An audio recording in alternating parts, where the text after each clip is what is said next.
రాజ్యసభ సీట్ల విషయంలో చంద్రబాబు కీలక నిర్ణయం తీసుకున్నారు. రాష్ట్రం నుంచి రాజ్యసభ స్థానాలు 4 ఖాళీ అవుతున్నాయి. ఈ స్థానాలకు ఎన్నికల సంఘం స్కెడ్యూల్ విడుదల చేసింది. కూటమికి అసెంబ్లీలో ఉన్న సంఖ్యాబలం మేరకు 4 స్థానాలు వీరికే దక్కడం లాంఛనమే. కాగా ఈ సీట్లు 3 పార్టీలు షేర్ చేసుకుంటాయని చెబుతూ వచ్చారు. కాగా తాజాగా సీఎం చంద్రబాబు ఈ సీట్ల పంపకాలపై తేల్చేసినట్లు తెలుస్తోంది. బీజేపీకి ఈసారి అవకాశం ఇవ్వలేమని చెప్పినట్టు సమాచారం. ఈ నిర్ణయం ఇప్పుడు ఆసక్తికరంగా మారుతోంది. జూన్ 21న రాష్ట్రం నుంచి ఖాళీ అవుతున్న 4 రాజ్యసభ స్థానాల భర్తీకి శుక్రవారం ఎన్నికల స్కెడ్యూల్ జారీ కావడంతో ఆశావహులు తమ ప్రయత్నాలు ముమ్మరం చేశారు. వీటికి భారీ పోటీ నెలకొంది. ప్రస్తుతం ఖాళీ అవుతున్న 4 స్థానాల్లో బీజేపీ, జనసేనకి ఎన్ని కేటాయిస్తారో స్పష్టత రావాల్సి ఉంది. వైసీపీ ఎంపీలు బీద మస్తాన్రావు, మోపిదేవి వెంకటరమణ, ఆర్ కృష్ణయ్య రాజ్యసభకు రాజీనామా చేశారు. మస్తాన్రావు, మోపిదేవి టీడీపీలో చేరగా తెలంగాణకు చెందిన కృష్ణయ్య బీజేపీలో చేరారు. మస్తాన్రావును టీడీపీ నాయకత్వం తిరిగి రాజ్యసభకు పంపింది.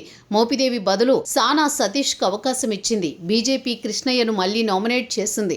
2025లో విజయసాయిరెడ్డి రాజీనామాతో ఖాళీ అయిన రాజ్యసభ స్థానాన్ని సీఎం చంద్రబాబు బీజేపీకి ఇచ్చారు.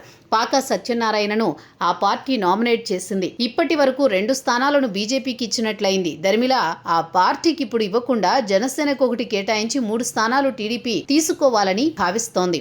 తాజాగా బీజేపీ ఏపీ అధ్యక్షుడు మాధవ్ సీఎం చంద్రబాబుతో సమావేశమయ్యారు.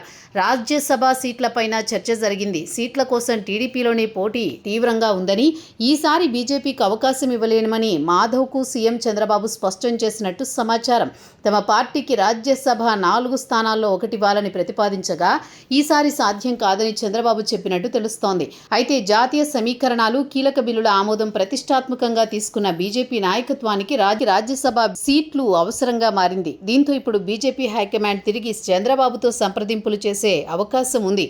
ఒకవేళ బీజేపీ నుంచి ఒత్తిడి వస్తే వారికి 1 కేటాయించక తప్పదు. ఆ స్థానం నుంచి ఇతర రాష్ట్రాల వారికి అవకాశం కల్పిస్తారంటున్నారు.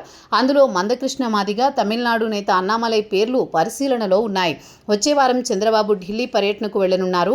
కేంద్ర మంత్రివర్గ విస్తరణలో ఏపీ నుంచి కొత్తగా మరొకరికి అవకాశం దక్కే ఛాన్స్ కనిపిస్తోంది. దీంతో చివరి నిమిషంలో బీజేపీకి రాజ్యసభ సీటు కేటాయించాల్సి వస్తే చంద్రబాబు తుది నిర్ణయం ఏంటనేది ఆసక్తికరంగా మారింది.